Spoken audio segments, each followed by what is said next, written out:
Hello, it's the Great Canadian Bagel here, coming to you with a slightly different topic than normal.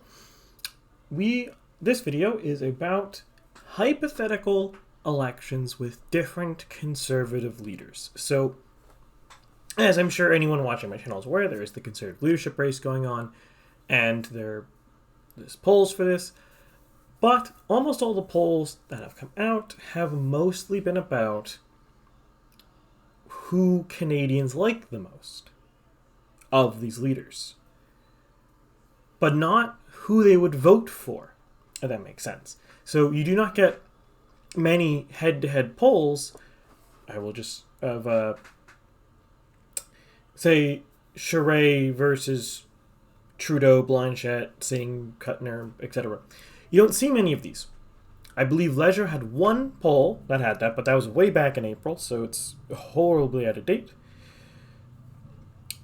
But one of the big things with a leadership race and selecting a leader is deciding one of the criteria is electability. Now, the polling that has come out does, in fact, include the base data that through way more effort than you would think you can turn into forecasting. I'm not going to go into how I did this because, needless to say, the last 2 days I have spent 10 hours doing this. Not the maps, not the underlying modeling, just 10 hours trying to figure out how to turn this raw data from some polls, such as Angus Reid publishes, and turn that into an electoral forecast. So, I'm not going to go into the great details on how I did this, and a couple of caveats I'm going to get out of the way first.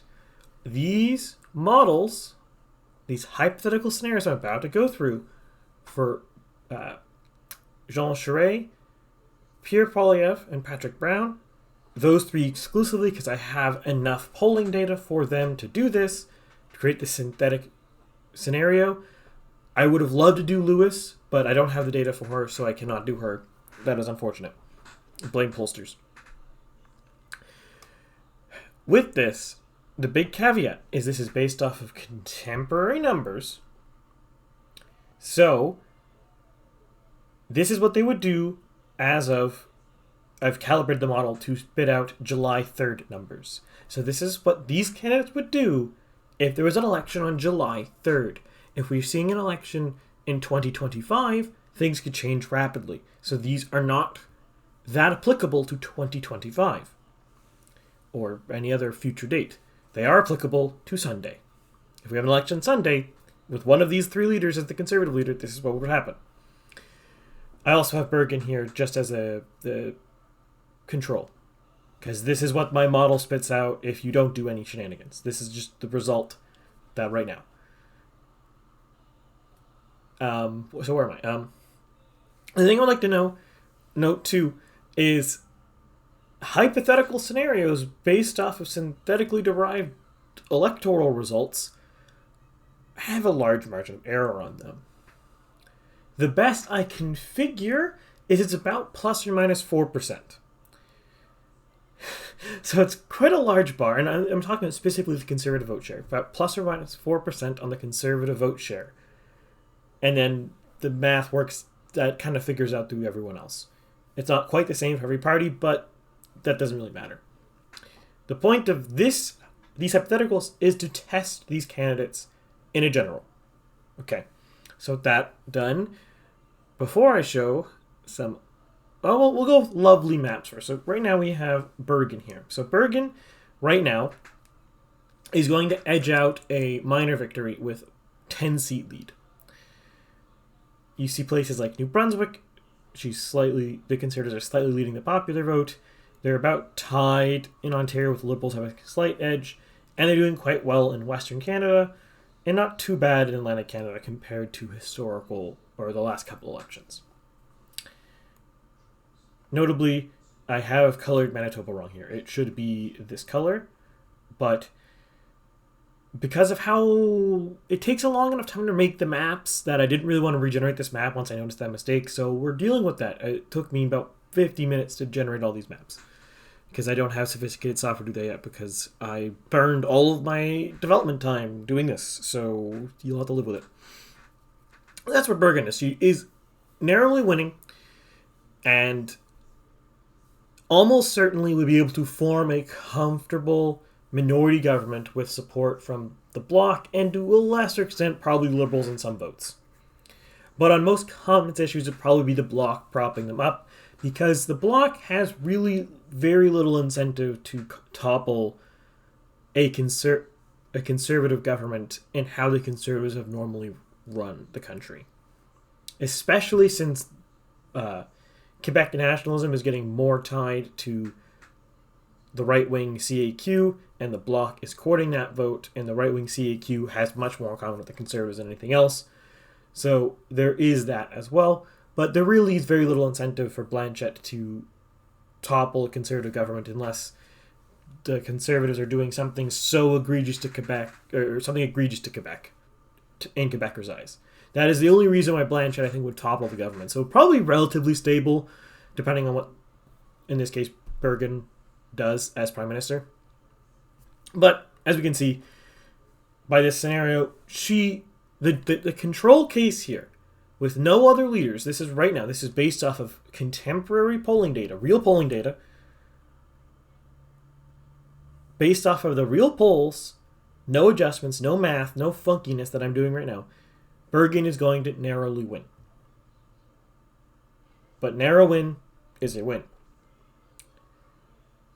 Let us go to the first of the Conservatives.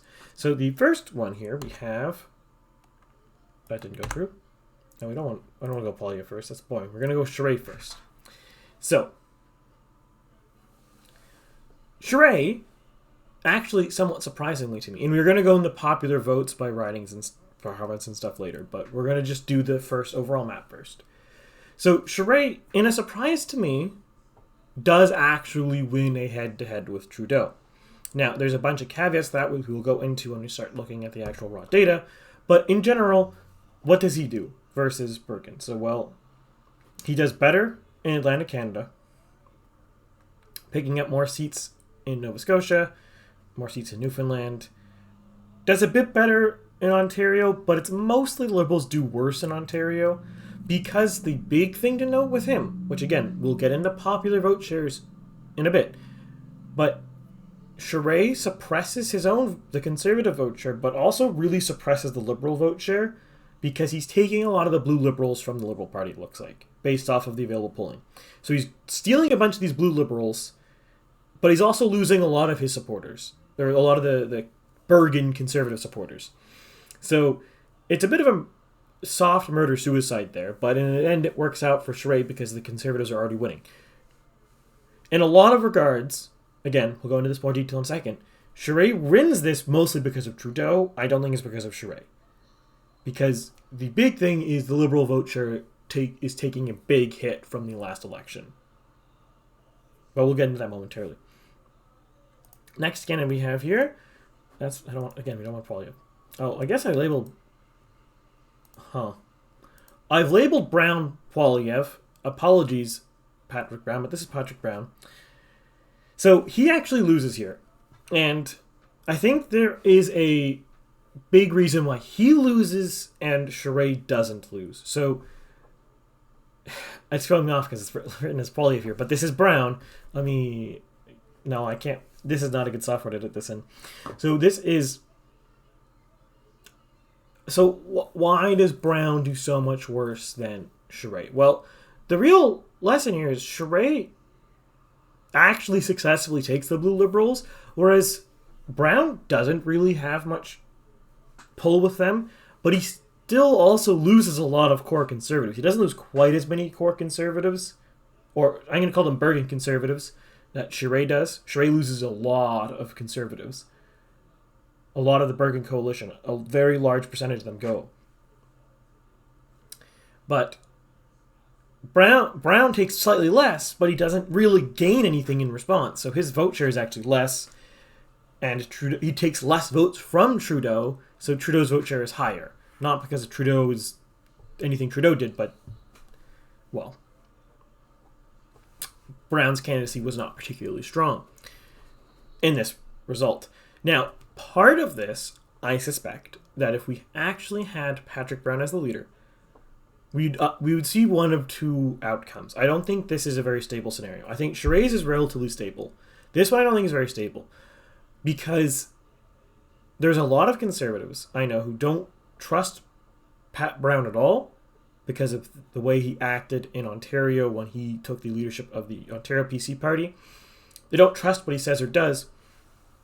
So it's very possible that if he was actually seriously had a chance of winning, and people were considering him seriously, more Conservatives actually abandon the party, similar to Charest's numbers.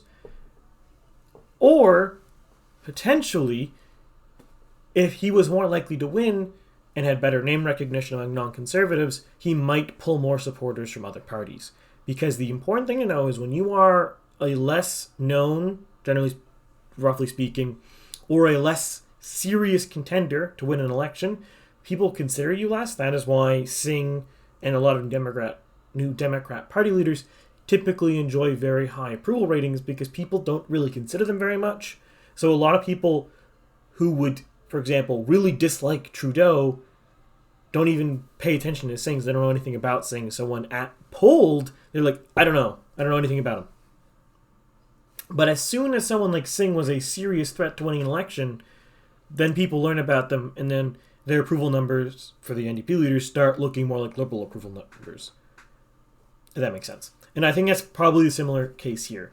That Brown's numbers are either inflated or deflated depending on what would happen if he was actually a credible leader. I could see either case. There's no data to really forecast either case, but that is just what it is. And now, finally, we get to Poilievre. So Poilievre, as the leader, would take the Bergen coalition and expand upon it. So he's basically going to draw in a lot of, if not almost all, a significant portion of People's Party voters and Wexit voters. So the Wexit voters being pulled in doesn't really do anything. In fact, actually, it literally does nothing except run up his numbers because Alberta, Saskatchewan, Manitoba were the Wexit Party ranked candidates last time. He's not actually gaining seats from over Bergen, but that's another question altogether. He's also picking up, surprisingly, a large amount of votes from previous Green Party voters and a surprising amount of votes from Bloc Québécois supporters. I would suspect this is the right of the Bloc, and it might actually be slightly underestimating the Conservatives in Quebec, depending on where these Bloc supporters are coming from. But again, I don't have detailed data to do that. It also looks like that in Ontario specifically, he's going to win most of the suburbs of the GTA, with downtown Toronto specifically, Ottawa, and a few other places staying to the Liberals, which is why they're about 50. But a lot of the suburbs of Toronto and a lot of the smaller cities like Kitchener would vote towards Poilievre. And the Greens are largely irrelevant, and the NDP are largely irrelevant in this scenario. And I forgot one last thing. He does better in Atlantic Canada. Mostly factor of he just does better. So now we can look at the raw data. So that makes it a bit more easy. This has a funky zoom on it, so we're going to change views here. You can see all my tabs I have. All the things I have running in the background. Wow. But, yes, so here we are. Zoom in a bit. These are seat totals. We already saw those, so those are not that interesting. But here we have relative vote shares. So Bergen is this one up here. This is the base case. So in the base case, the PPC is 2.9, the Conservatives at 36.4, Liberals 31.7. Those are the three big numbers to know. Yes, the NDP, Green, Bloc, and other numbers do change, but PPC, Conservative, and the Liberals are the ones to notice. So under Charest as leader, Charest right here, the Liberals lose 2.3 percentage points of support. But the Conservatives lose 2.9 percentage points worth of support. turns out that trade works just fine in the end because the Conservatives are already winning. And the Trudeau is not very popular. He's losing much of his left flank to the NDP. NDP does gain some ground. Notably, the most, not all, but most of the defectors from the Conservatives go to the People's Party, though not in a quantity sufficient enough to do anything meaningful in their life. And some do go to Exit Party, assuming the Exit Party runs enough candidates to absorb the votes. The other parties get some other neat changes, but really the big one is the Conservatives and the Liberals both lose vote share under Charest. In a large, that might sound weird to you, but the big part of the reason is Charest is very similar to the Liberals and what he wants, what he's supporting, the policies he's advocating for. They're very similar. So the Liberals, in this scenario, he seems to be doing it successfully, but he's essentially fighting the Liberals on the exact same ground that they are fighting. So it makes sense that collectively their vote share is depressing because they are both fighting over the same voters, and he's basically abdicating much of his right flank and just gambling that they're going to stay anyways. And for the record, we're going to scroll down here. Oh, these all broke. Whatever. Here we go. 47% of Conservatives are probably not going to vote for Charest. So it's a little bit, there's some intricacy in there, but 47% are the number of Conservatives who say they're unlikely to vote for the party if Charest's leader. Now, that's not to say none of them will in the future, depending on what happens, but right now, in the present, for July 3rd election, 47% of 2021 Conservative voters would not support Charest. He's gaining a lot of voters from the Liberals, some from the NDP, some from the Bloc, some from the Greens, but he's losing a lot of Conservatives. Now, this might be underestimating the People's Party support here, but, well, it is what it is. I will also note, too, I did project, I don't have the numbers here, because of course I don't have the numbers here. I did project the number of actual voters in Charest's election based off the numbers I have. This is a bit complicated, but we're just rolling with it. I'm not going to explain it. In the Charest election, Charest versus Trudeau, we're basically going to see a turnout equivalent to 2021. There's going to be more actual voters because the population has grown and there's more electors, but the percentage of electors who can vote or who do vote is the same. So, in other words, about the same percentage of people actually go out and vote. Interesting as that. Moving to Poilievre here. So, Poilievre gains a good amount of support from over Bergen.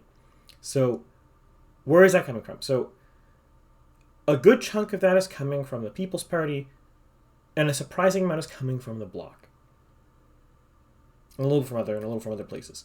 But the People's Party and the Bloc are the two main places where he's actually drawing support. You can see, notably here, the Bloc loses about 3 percentage points, and the Conservatives gain about 3 percentage points in Quebec. So a lot of it is coming from the Bloc to Poilievre, which is surprising. And it does net him actually 3 seats in Quebec, so it is a useful gain in support. But now you'll also note here that under Poilievre, the Liberal vote shares also decreased. Now, I can't really tell you why that should be the case. I can just tell you that that's what the math spits out. And I don't have enough time in the project to really dive into that much, but keep in mind I have big fat error bars on these. So this is well within that confidence interval. The Charest numbers are just outside of confidence interval. But the Bergen and the Poilievre numbers are very similar. The reason it seems to be the case is it seems Poilievre does make... I don't know. I don't have a theory. But that's the numbers. That's what it says. That's what it does. That's where we are. That's what... Now, finally, we get to Brown here. Brown... We're just going to hide Charest so we can see Bergen and him at the same time. So we have Brown here. So with Brown opposing him, the Liberals do lose some vote share. They have approximately equal to Poilievre. They're within margin of error. Well within margin of error, so they're effectively the same numbers. But he loses a large support. A lot of conservative voters abandon him. Again, not as much as Charest, but it's still 34% are less likely to vote for the Conservative Party. And if they're not voting for the Conservative Party, well, a lot of them go to the People's Party. What does that work out to be? About 2%. And about 0.8% have went to other. Now, some of these other ones went to other places, some of the Bloc, some of the NDP, blah, blah, blah, blah, blah, blah, blah, blah, blah, blah, blah. They went all over the place. Pretty cool, right? Yeah, they went everywhere. And again, this does not put the People's Party in a chance to win anything, nor does it put the Brexit Party in the chance to win anything. But this seems to be what happened. So the Conservative vote share is depressed underneath him, and the Liberal vote share is depressed a little bit because he is taking some quantity of voters from the Liberals. More than Bergen is, I should say. Oh, and I will note with Poilievre, there is reason to believe that it would be lower than Bergen because he is taking more Liberal voters than Bergen is. Bergen's taking, I believe, 4%, and I believe Poilievre was taking like 5 or something. It's not a big difference, but it is a difference. He also takes more NDP voters than Bergen does, which in a complicated manner means less NDP voters are going to Trudeau. This is like really too complicated to explain in a YouTube video, frankly. In this one, I'd have to make an entirely separate video on how I made this math work. But I did, and I'm fairly confident in it. I think these are pretty reasonable. Again, fat error bars, plus or minus 4% on a lot of these. So it is what it is. But this seems to be what July 3rd election would look like under these different leaders.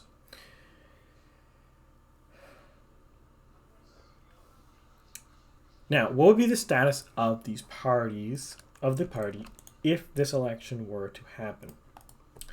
Well, I can pretty much say Brown will be gone.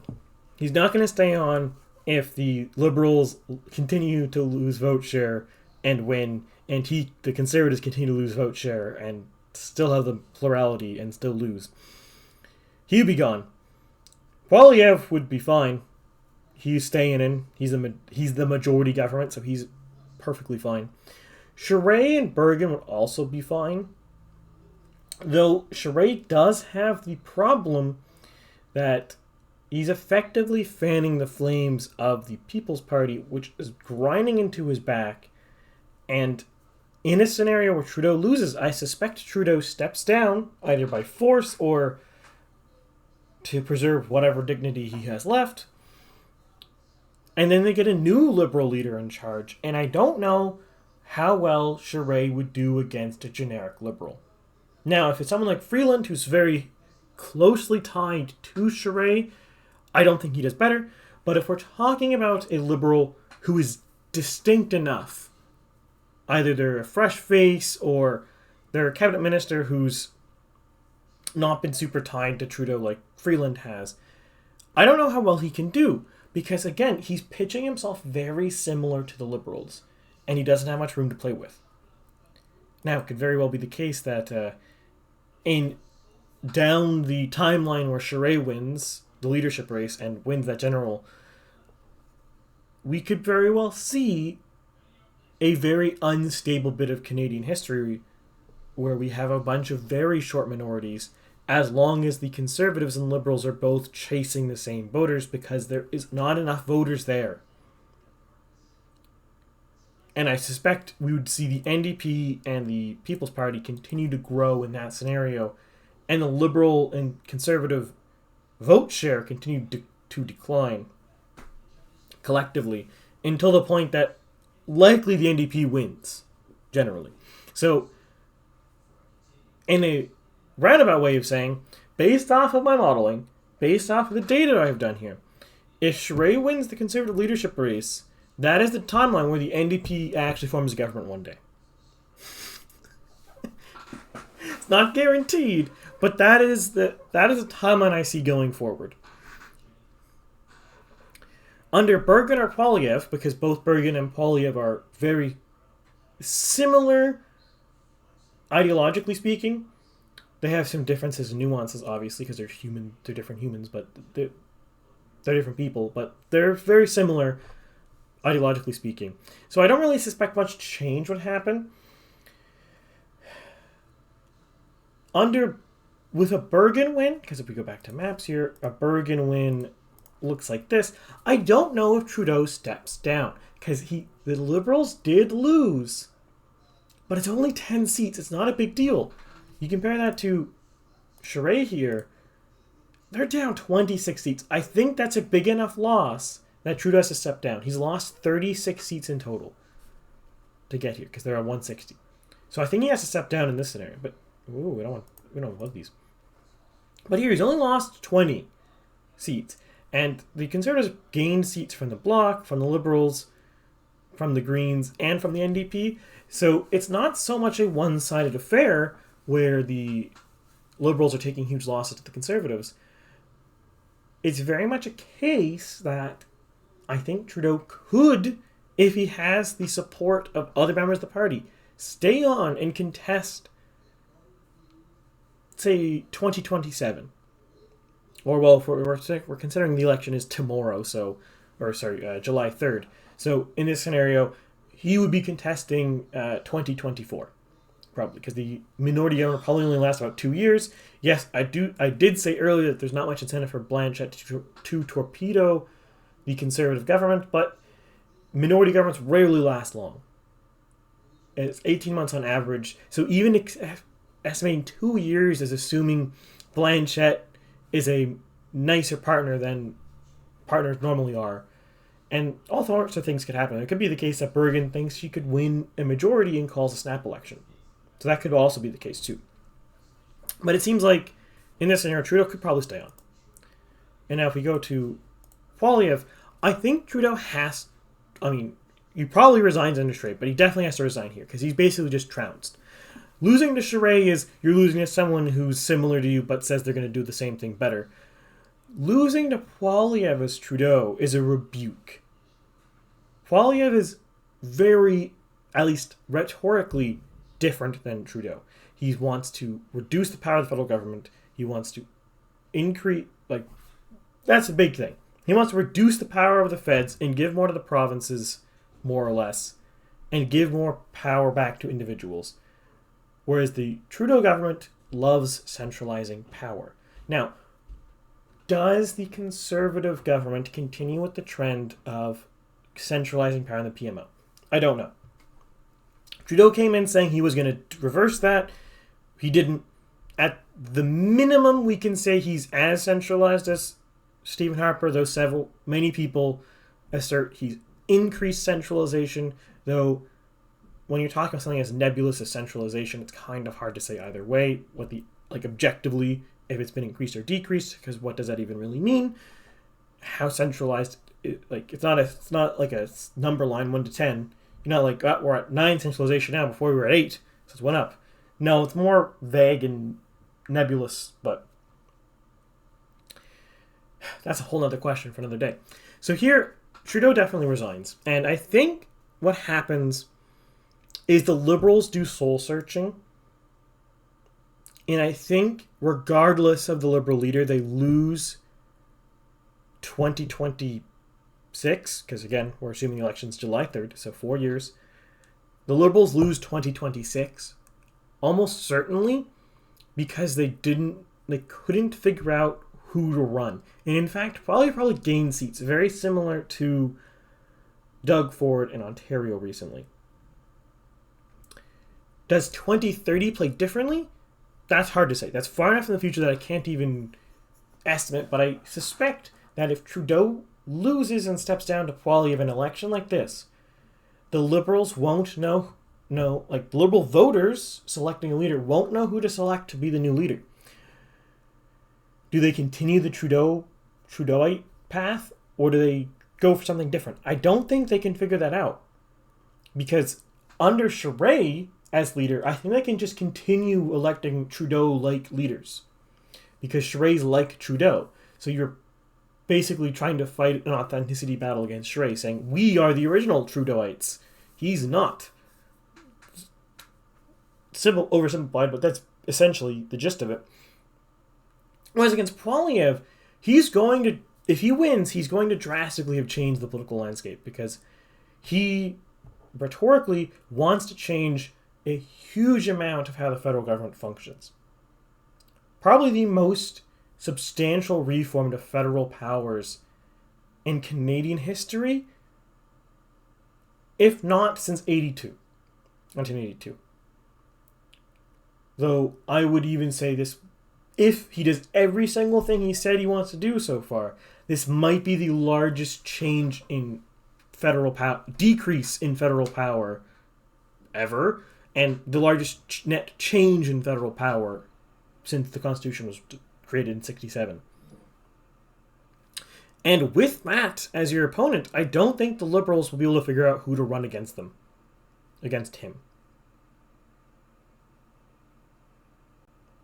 And this is different from Bergen too, because Bergen, I think the Liberals could do mediocre if they ran a Trudeauite candidate again.